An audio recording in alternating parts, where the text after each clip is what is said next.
खुलुमबाय रायजो राजा नोंथांमोननि सिगाङाव आं दिनै मोनसे गोदान माने नै आइडिया खोन्थानो नागिरदों। बेनो जाहैबाय बेमारिफोरनि थाखाय फ्रि इलाज रायजोफोर बेखौ नायदो।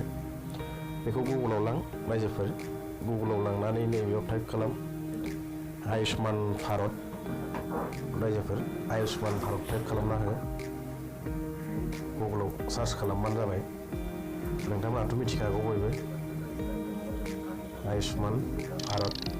ओमफ्राय बेखौ अके खालामना होदो। अके ओमफ्राय बेखौ माने गोजौ गाहाय खालाम रायजोफोर नैबायदि गोजौ गाहाय खालामना हो एसे। ओमफ्राय नैयाव फैगोन नैबेनो नायबानो जाबाय आयुष्मान भारत नैबे मोनसेयानो। बेयाव माने अके खालामना होबाव रायजोफोर। अके ओमफ्राय दाना नै थिग बेबादि फैगोन रायजोफोर। नैयाव नायदो आयुष्मान भारत नैबेनो रायजोफोर। नैबेयाव माने आइ एम इजिबोल होननाय लिरनाय दं। बेयाव माने अके खालामना हो नोंथाङा, बे गोमोआव नङा।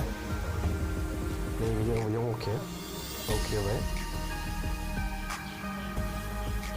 लडिं जादों रायजोफोर। थिग बेबादि नोंथांमोनहाबो नायनानै माने सोलोंना ला। ओमफ्राय दाना नैबेयाव बिदि फैलायबाय मोनसे नेक्स्ट अपसन। बेयाव मबाइल नाम्बार होनो होदो, निजे जायखिजाया मबाइल नाम्बार जाबाव बेखौ होबानो जाबाय। बेनिखायनो दा मबाइल नाम्बार टाइप खालामसै। थिग बेबादि रायजोफोर मबाइल नाम्बार होखांनानै बेयाव गाहायाव केपचाखौ होबानो जाबाय। बेयाव माने जेरै लिरदों बिदिनो होदो रायजोफोर, माने मोनसेबो माने बुंलायनो मोननाय नङा। बाव जेरै लिरनाय दं बिदिनो होबानो जाबाय केपचाखौ। थिग बेबादि रायजोफोर।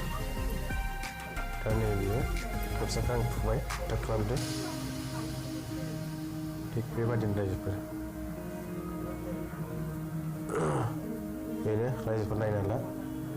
सरि केपचाया जायासै, बेनिखायनो आं गोदान होफिननि, मिलायाखै। गोदान केपचा होफिनदों। थिग बेबादि नायना ला रायजोफोर। नोंथांमोनाबो माने रोंगोन बेबादिनो। ओमफ्राय नैयाव थुदो दाना जेनेरेट अटिपि केपचा होखांनायनि उनाव अके। अटिपि फैगोन रायजोफोरनिफ्राय। नै अटिपि फैबाय। अटिपिखौबो खालामना होनानै साबमिट खालामना हो उनावहाय। अटिपि थिग बेबादिनो रायजोफोर नायनो ला।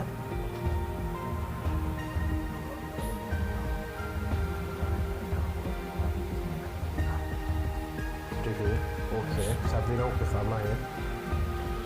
अके होबाय।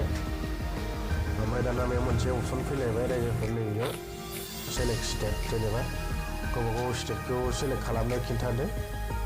नैबे रायजोफोर आं माने अके खालामसै, जोंना आसाम नालाय आसामखौ अके खालामगोन आङो। जोंना 5 नम्बर दं रायजोफोर आसामा। अके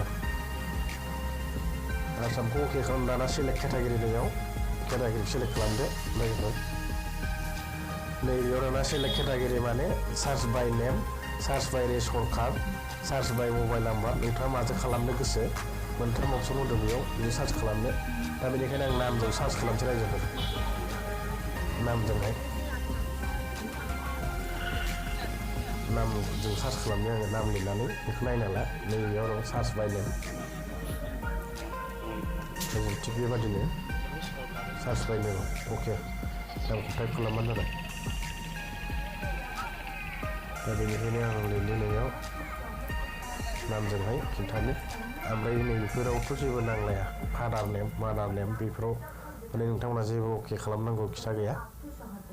दा बेनिखायनो आं बासु बसुमतारी बेखौ सार्च खालामनि। बाव जेबो होनाङा, डिस्ट्रिक्ट होनाङा, रुलार बेफोरखौ दोन। आसलि खिथाया जाहैबाय माने पिन कड। बे पिन कडखौल' नांगौ। पिन कडजों बेनिफ्राय गामिजोंहाय माने टाइप खालामना हो रायजोफोर। बेखौ टाइप खालामनानै नैयाव सार्चआव थुना होबानो ओंखारगोन आरोना। दा बेनिखायनो आं नैयाव नाम लिरग्रोदो गामिनि।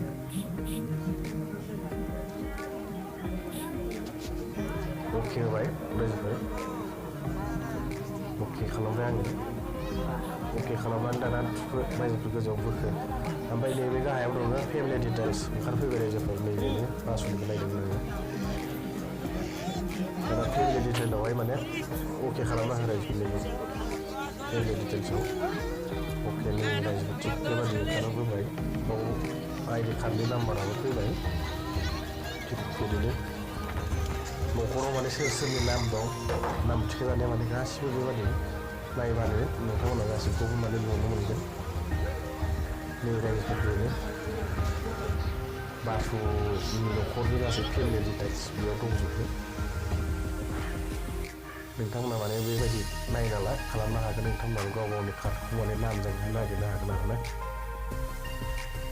थिग बेबायदि रायजोफोर बेनो नै गासै डिटेलाबो दंजोबो माने गासिबो बेयावनो बिमा बिफा गासिबो दं सोरबाफोर आरो बिदा फंबाय बिब' बिनानावनि नामफोर गैयाबा थिखोजायाखैबाबो थिखोजागोन रायजोफोर थिग बेबादि बेनिखायनो आं दा बेखौ भिडिअखौ दोनथ'नाय जाबाय रायजोफोर नेक्स्ट भिडिअ